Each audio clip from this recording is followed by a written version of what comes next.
यादव जिंदाबाद, अखिलेश यादव जिंदाबाद, जीतेगा भाई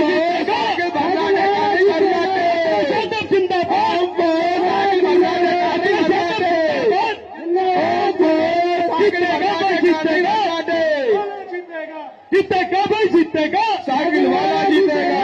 अखिलेश यादव जिंदाबाद, जिंदाबाद जिंदाबाद, अखिलेश यादव जिंदाबाद, जिंदाबाद जिंदाबाद, अखिलेश यादव जिंदाबाद, जिंदाबाद जिंदाबाद, कुमार देवेंद्र सिंह यादव जिंदाबाद, जिंदाबाद जिंदाबाद। कुमार देवेंद्र करोड़ों लोगों के हृदय सम्राट हमारे माननीय राष्ट्रीय शॉर्ट कट हो गया भैया पीछे रहा।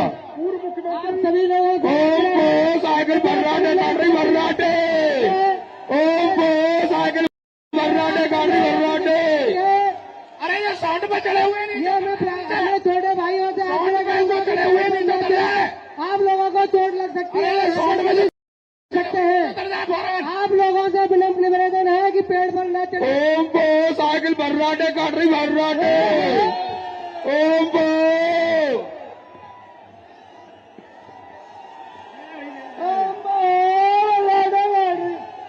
हेलो लोगों मैं जिधर भी देख रहा हूं उधर मुझे बड़ी संख्या में लोग दिखाई दे रहे हैं।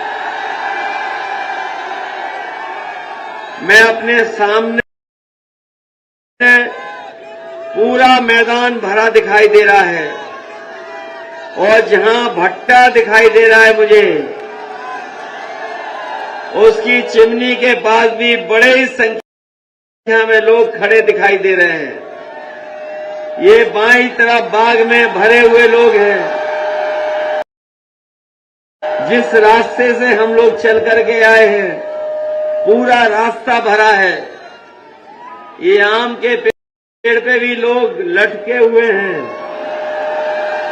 और एक आम का पेड़ नहीं, हमें जितने आम के पेड़ दिखाई दे रहे हैं सब पेड़ों पे बड़ी संख्या में कार्यकर्ता साथी दिखाई दे रहे हैं। ये नीम के पेड़ पे भी हैं। ये जहां माइक लगे हुए हैं, जहां से आवाज जानी, वहां भी बड़ी संख्या में लोग हैं। ये जो जोश और उत्साह दिखाई दे रहा है इस बार कासगंज में, इस बार लगता है भारतीय जनता पार्टी का पूरा सफाया होने जा रहा है।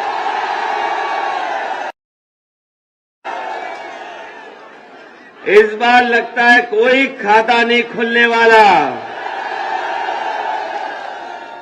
और जो साथी खबरें रखते हैं उन्हें जानकारी हो गई होगी कि पहले चरण में जो वोट पड़ा है, जिस तरीके से पहले चरण में मुजफ्फरनगर से लेकर के आपके बुलंदशहर और आगरा तक, बगल में अलीगढ़, वोट पड़ते हुए देखा होगा आपने। और साइकिल की रफ्तार के साथ साथ आपने भर्राटा भरते हुए देखा होगा।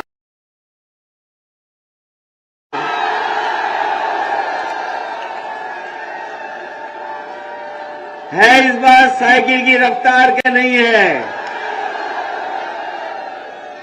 ये बीजेपी वालों ने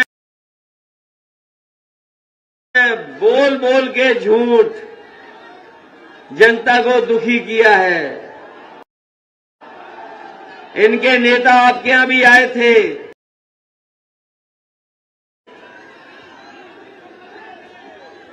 आपके जिले में भी इनके नेता पहुंचे थे।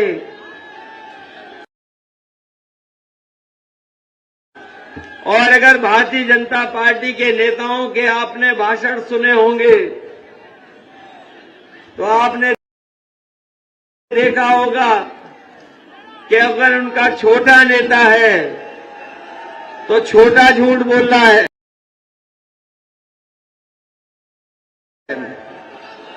और अगर थोड़ा बड़ा नेता है तो बड़ा झूठ बोल रहा है,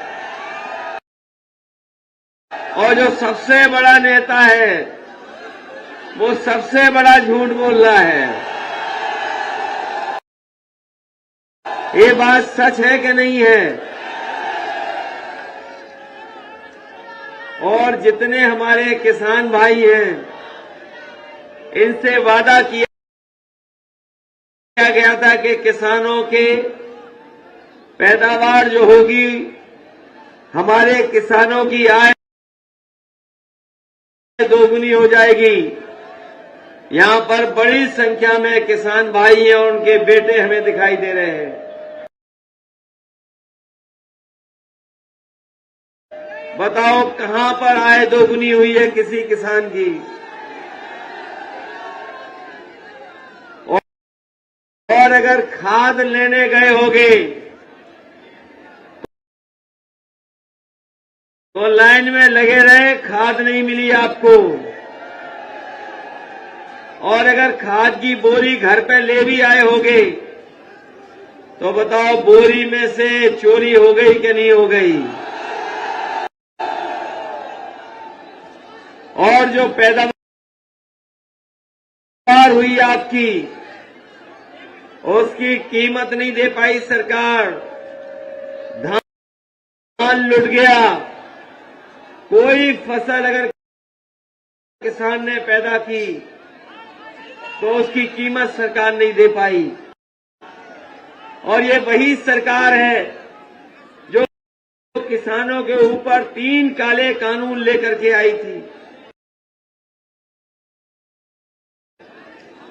3 काले कानून लेकर के आई, पूरे देश के किसान खिलाफ हो गए, आंदोलन किया, धरना दिया, और ये सरकार जो जो कर सकती थी सरकार ने किया।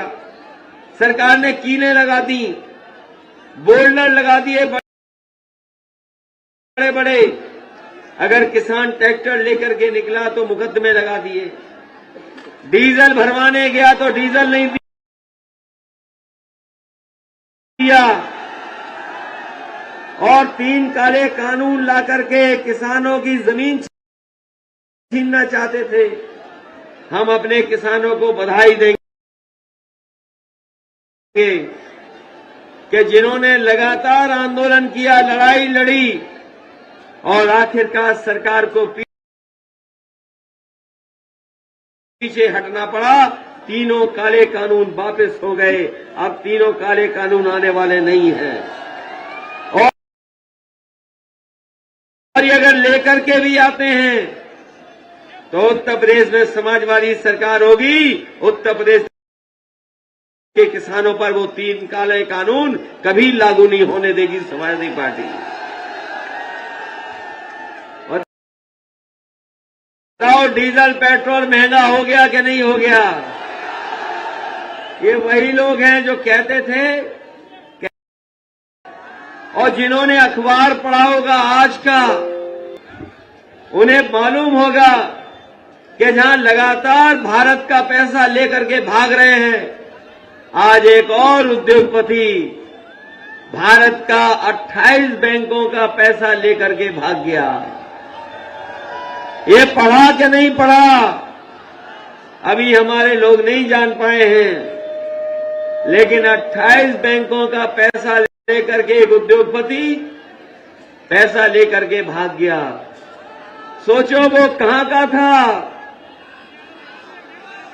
जो लोग पैसा लेकर के भागते हैं वो कहां के हैं? और ये वाला भी उद्योगपति जो पैसा लेकर के भागा है वो भी वही का निकला। बताओ भरोसा करोगे इन पर? ये लगातार झूठ बोल रहे हैं, जनता को झांसा दे रहे हैं, और जब इन्हें वोट नहीं मिल पा रहा है तो झगड़ा लगा रहे हैं। लेकिन हमारी जनता सावधान है, और इतना सावधान है कि मन बना करके बैठे हैं कि अगर उत्तर प्रदेश में जब वोट पड़ेगा तो बाबा मुख्यमंत्री का पता नहीं लगेगा कहां पहुंच जाएंगे। इधर आपने देखा होगा, तस्वीरें आई होंगी, कि बाबा मुख्यमंत्री ने लखनऊ में लोगों को लैपटॉप बांटा, कंप्यूटर बांटा, स्मार्टफोन बांट दिया और टैबलेट भी बांटा। बताओ हमारे कासगंज के नौजवानों, आपको कितनों को मिल गया? किसी को नहीं मिला। और ये इसलिए नहीं मिला है क्योंकि बाबा मुख्यमंत्री कंप्यूटर चलाना नहीं जानते।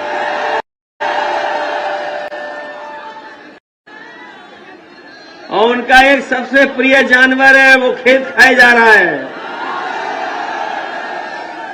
समाजवादी सरकार बनेगी तो अपनी गौ सेवा के लिए चाहे हमें नियम बदलने पड़े, योजना नई लानी पड़े, लाने का काम करेंगे, जिससे हमारे किसानों की खेतों की रखवाली हो सके।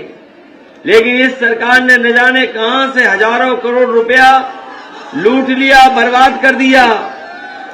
और जब से चुनाव चल रहा है, पहले चरण में हमारे बाबा मुख्यमंत्री कह रहे हैं कि गर्मी निकाल देंगे, लेकिन जैसे ही पहले चरण में वोट पड़ा है, भारतीय जनता पार्टी के नेता कार्यकर्ता ठंडे पड़ गए हैं। और अपने नौजवानों से मैं कहना चाहता हूं, ये गर्मी निकालने वालों को हम कहना चाहते हैं कि समाजवादी सरकार बनेगी तो उत्तर प्रदेश में नौकरी और रोजगार निकालने का काम करेंगे, जिससे हमारे नौजवानों का भविष्य बेहतर हो जाए। इधर जब से बीजेपी की सरकार आई है, न फौज में भर्ती हुई है और बड़े पैमाने में पुलिस की भी जगह खाली है, और सरकारी दफ्तरों में लगभग 11 लाख पद अभी नहीं भरे गए हैं। और जिस तरीके का बदलाव देखा है, अभी आईटी सेक्टर में कंप्यूटर को लेकर के तमाम नौकरी और रोजगार निकल रहे हैं, ये सरकार नहीं निकाल रही है। कारोबार करने का तरीका भी बदल गया है, काम कैसा मिलेगा वो भी बदल गया है। इसलिए समाजवादी पार्टी ने अपने संकल्प पत्र में, वचन पत्र में कहा है कि उत्तर प्रदेश में समाजवादी सरकार बनेगी तो 11 लाख जो पद खाली है सरकारी, उन सबको भरा जाएगा। और कोरोना की वजह से, और इस कोरोना की वजह से नौजवान फौज में भर्ती नहीं ले पाया है। हमें चाहे उम्र की छूट देनी पड़े नौजवानों को, तो छूट दे करके उन्हें नौकरी और रोजगार देने के लिए अवसर पैदा करने का काम समाजवादी लोग करेंगे। इसलिए समाजवादी पार्टी ये भी फैसला लेके चल रही है कि हम जानते हैं महंगाई के कारण, और इधर लगातार भारतीय जनता पार्टी की सरकार ने महंगाई बढ़ाई है। जब कभी हमारे गरीबों को बिजली का बिल मिलता है, उन्हें करंट लग जाता है। इसलिए समाजवादी पार्टी ने तय किया है, सरकार बनने पर 300 यूनिट फ्री बिजली होगी, कहीं आपको बिल नहीं देना पड़ेगा। और हमारे किसानों को जैसे पहले सिंचाई माफ थी, वैसे ही सिंचाई के लिए भी बिजली माफ होगी, कोई पैसा नहीं देना पड़ेगा किसानों को। हमारे तमाम कर्मचारी, तमाम सरकारी नौकरी करने वाले लोग ये लगातार मांग कर रहे हैं कि पुरानी पेंशन बहाल हो। समाजवादी सरकार बनेगी तो हमारे सरकारी कर्मचारियों को पुरानी पेंशन बहाल करने का काम होगा। इधर देखने को मिला, चाहे वो हमारे टीटी वाले हों, ये 2011 से लगातार संघर्ष कर रहे हैं। बीएड वाले हों, बीपीएड वाले हों, बीटीसी वाले हों, चाहे वो रोजगार सेवक हों, चाहे वो शिक्षा मित्र हों, चाहे वो 69,000 वाले हों, इन्होंने लगातार सरकार से संघर्ष किया है। इन्हें सरकार ने नौकरी दी, न सम्मान दिया। हम समाजवादी लोग आपको भरोसा दिलाते हैं, हमने अपने मैनिफेस्टो में भी लिखा है कि सरकार बनेगी तो इन तमाम नौजवानों की समस्या का समाधान करके, इन्हें नौकरी दे करके, इन्हें रोजगार दे करके इनका भविष्य बनाने का काम करेंगे। इसलिए आपसे हम विशेष निवेदन करने आए हैं और अपील करने आए हैं। समाजवादी लोग खुशहाली चाहते हैं, समाजवादी लोग तरक्की चाहते हैं। समाजवादी सरकार जब जब बनती है जनता के लिए काम करते हैं। समाजवादी लोगों ने चाहे स्वास्थ्य सेवाएं हो, चाहे इलाज की मदद हो और चाहे पुलिस को गाड़ी की सुविधा देने की बात हो, समाजवादी लोगों ने अपनी सरकार में हर तरह की मदद करने का काम किया है। अभी कुछ दिन पहले आपने देखा होगा, जिस समय लॉकडाउन लगा सब बाजार बंद हो गए, कारोबार बंद हो गए और उस बंदी के समय अगर किसी को तकलीफ और परेशानी आई तो वही समाजवादी लोगों की एम्बुलेंस उनको मदद करती रही। अगर समाजवादी एम्बुलेंस नहीं होती तो वो मदद नहीं हो पाती। लेकिन हम ये भी जानते हैं कि जिस समय सरकार को मदद करनी चाहिए थी, दवाई को लेकर के, अस्पतालों में बिस्तर देने की बात रही हो, चाहे ऑक्सीजन उपलब्ध कराने की बात रही हो, सरकार ने गरीब जनता को अनाज छोड़ने का काम किया, जिसकी वजह से लाखों लाख लोग बीमार हुए और न जाने कितने लोगों की जान चली गई। अगर सरकार चाहती और समय पर दवाई और इलाज करा देती तो हमारे बहुत सारे गरीबों की जान बच जाती। लेकिन इस सरकार ने मदद नहीं की। एम्बुलेंस जो चालू की थी वो भी बर्बाद कर दी। आज एम्बुलेंस नहीं चल पा रही हैं, एम्बुलेंस बर्बाद हो गई, कोई स्वास्थ्य सेवा नहीं है। हम अपने कासगंज के लोगों को भरोसा दिलाते हैं कि ये जिला जरूर बना है। अगर इसी जिले में स्वास्थ्य को लेकर के हमें बड़ा अस्पताल बनाना पड़ेगा तो बड़ा अस्पताल बना करके कासगंज की गरीब जनता को इलाज के लिए कहीं और नहीं जाना पड़ेगा, यहीं पर उन्हें महंगा से महंगा इलाज मिल जाएगा। पुलिस को लेकर के भी बहुत सुधार करने का काम समाजवादी लोगों ने किया था, करेंगे। इधर समय पर पुलिस पहुंच जाए मदद के लिए, समाजवादी पार्टी में 100 नंबर शुरू किया गया था और ये व्यवस्था वो थी जो व्यवस्था अमेरिका में न्यूयॉर्क की पुलिस के पास है, उसी तरह की व्यवस्था उत्तर प्रदेश में लाने का काम समाजवादियों ने किया। मुझे अच्छी तरह याद है जिस समय 100 नंबर के लिए काम किया जा रहा था, पुलिस विभाग के वरिष्ठ अधिकारियों को साथ लेकर के और जो जानकार हैं उनका सहयोग लेकर के पुलिस में सुधार कैसे हो, समय पर पुलिस कैसे पहुंच जाए, उसके लिए 100 नंबर का इंतजाम किया था। लेकिन जब से इन बाबा मुख्यमंत्री ने 100 नंबर को 112 किया है, तब से हमारी पुलिस भी कबाड़ा हो गई कि नहीं हो गई कबाड़ा। इसलिए ये भारतीय जनता पार्टी के पास जब कोई मुद्दा नहीं बचा तो वो कह रहे हैं कानून व्यवस्था, कह रहे हैं कानून व्यवस्था। समाजवादी सरकार आ जाएगी तो कानून व्यवस्था चौपट हो जाएगी। हम तो कहना चाहते हैं कि जिन्हें कानून व्यवस्था को खराब करना है वो समाजवादी पार्टी को वोट न दें, जो कानून को नहीं मानेंगे वो समाजवादियों को वोट न दें। लेकिन जिस तरह की व्यवस्था भारतीय जनता पार्टी में देखी, बताओ कासगंज के लोगों, आपने नहीं देखा एक नौजवान की कैसे पुलिस ने हिरासत में पीट पीट करके जान ले ली? बताओ कौन नहीं जानता, कौन नहीं जानता कि हिरासत में एक नौजवान की जान लेने का काम अगर किसी ने किया था तो भारतीय जनता पार्टी की सरकार में हुआ। और केवल ये नहीं, अगर नौजवानों को भड़काने का काम अगर किसी ने किया था तो याद होगा वो 26 जनवरी थी कि 15 अगस्त था कि जिस समय नौजवानों को भड़का करके इन्हीं भारतीय जनता पार्टी के लोगों ने उस नौजवान की जान लेने का काम भी किया था। और अगर भारतीय जनता पार्टी के लोग उसकी मां का सुन लें वो स्टेटमेंट, याद है कि नहीं याद है, आज भी रिकॉर्ड पे है। उस बेटी की मां ने कहा, जब अपना दुख दर्द बीजेपी के नेता के सामने रखा तो बीजेपी के नेता कहते हैं कि ऐसी घटना तो होती रहती है, ऐसी घटना कोई नई नहीं है। अगर कोई जिम्मेदार था उसके लिए तो वो भारतीय जनता पार्टी और उनके लोग जिम्मेदार थे, जिसकी वजह से वो नौजवान की जान चली गई। जो हमारे बाबा मुख्यमंत्री बड़ी कानून व्यवस्था की बात कर रहे हैं, बताओ इनकी सरकार में माफिया क्रिकेट खेल रहे हैं, इनकी सरकार में माफिया 25,000 इनामी क्रिकेट खेल रहे हैं, एक पुलिस कप्तान फरार है, एक मंत्री पुत्र ने किसानों पर जीप चला दी, कुचल दिया किसानों को,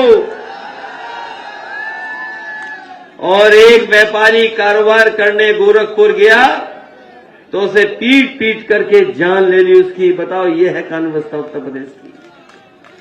अगर कोई है जिसने उत्तर प्रदेश की कानून व्यवस्था खराब की है तो वही ठोको राज के मुखिया, ठोको राज के मुखिया। और मैं तो कहना चाहता हूं पत्रकार साथियों से, जो लोग कानून व्यवस्था की बात कर रहे हैं वो जरा देश के आंकड़े देखें, देश के आंकड़े देख। कोई बात नहीं, कोई बात नहीं, खड़े रहने दो बच्चे को, इधर आने दो, इधर आ जाने दो, सिक्योरिटी इधर ही आ जाओ, इधर ही आ जाओ। अरे ये समाजवादी दीवाना है, इधर आ जाओ। लेकिन सब दीवाने मत बन जाना। चलिए साइकिल फर्राटे पे, एक आध दीवाना तो ठीक है, सब दीवाना बन जाओगे तो गड़बड़ हो जाएगा। इसलिए हम आपसे विशेष निवेदन करने आए हैं। ये तीसरे चरण का चुनाव है और सब चीजों को आप जानते हो और महसूस करते हो। ये चुनाव कोई छोटा मोटा चुनाव नहीं है, ये छोटा मोटा चुनाव नहीं है। याद कीजिए 2017 में मैं आपसे वोट मांगने आया था, इसी जिले में वोट मांगने जगह जगह आया था। उस समय मैंने कहा था, नोटबंदी को लेकर के भी कहा था कि नोटबंदी से कोई हमारा भ्रष्टाचार नहीं खत्म होने वाला, न काला धन वापस आने वाला है। हमने उस समय भी कहा था कि ये नोटबंदी जो हो रही है ये बड़े बड़े लोगों को लाभ पहुंचाने के लिए हो रही है, और रुपया हमारा काला सफेद नहीं होता, हमारा आपका लेन देन काला सफेद होता है। लेकिन जनता को लगा कि नोटबंदी से भ्रष्टाचार खत्म हो जाएगा, काला धन वापस आ जाएगा। लेकिन बताओ 2017 के बाद अब 2022 हो गया, भ्रष्टाचार डबल हो गया कि नहीं डबल हो गया, ये सोच के बताओ आप। इस डबल इंजन की सरकार में अगर कोई चीज डबल हुई है तो वो भ्रष्टाचार डबल हुआ है, अन्याय डबल हुआ है, महंगाई डबल हुई है, हमारे किसानों को लूट की डबल लूट हुई है। इसलिए ये चुनाव न केवल उत्तर प्रदेश का चुनाव है बल्कि आपके भविष्य का भी चुनाव है। उत्तर प्रदेश के साथ साथ ये देश के भविष्य का भी चुनाव है। ये चुनाव हमारे किसानों के मान सम्मान का है। ये चुनाव हमारे नौजवानों का भविष्य कैसे बेहतर हो उसके लिए चुनाव है। और जहां हमारी माताएं बहनें हैं, हम लोग 500 रुपया दे रहे थे सम्मान राशि, इस बार समाजवादी पार्टी ने तय किया है कि अपनी माताओं बहनों को 3 गुना 18,000 रुपया साल भी देना पड़ेगा। तो अपनी माताओं बहनों का सम्मान करने का काम हम लोग 18,000 रुपया साल दे करके करेंगे। इसलिए ये चुनाव आपके भविष्य का है। इसलिए एक एक वोट समाजवादी पार्टी और चुनाव चिन्ह साइकिल पे देने का काम करना। बताओ साइकिल की मदद करोगे कि नहीं करोगे? ये चुनाव आपके भविष्य का है कि नहीं है? ये चुनाव उत्तर प्रदेश के साथ साथ देश को बचाने का चुनाव है कि नहीं है? इस चुनाव को अपना चुनाव इसलिए समझना कि ये लोकतंत्र को बचाने का भी चुनाव है, और ये बाबा साहब भीमराव अम्बेडकर जी ने जो संविधान दिया है उस संविधान को बचाने का भी चुनाव है। अगर ये भारतीय जनता पार्टी के लोग आ गए तो नई लोकसभा बनाई है, और नई लोकसभा में न जाने कौन सा बदलाव ले आए, संविधान में क्या बदल दें ये कोई नहीं जानता। इसलिए इस चुनाव में उत्तर प्रदेश से भारतीय जनता पार्टी को हटाने का भी चुनाव है। बताओ हटाओगे कि नहीं हटाओगे?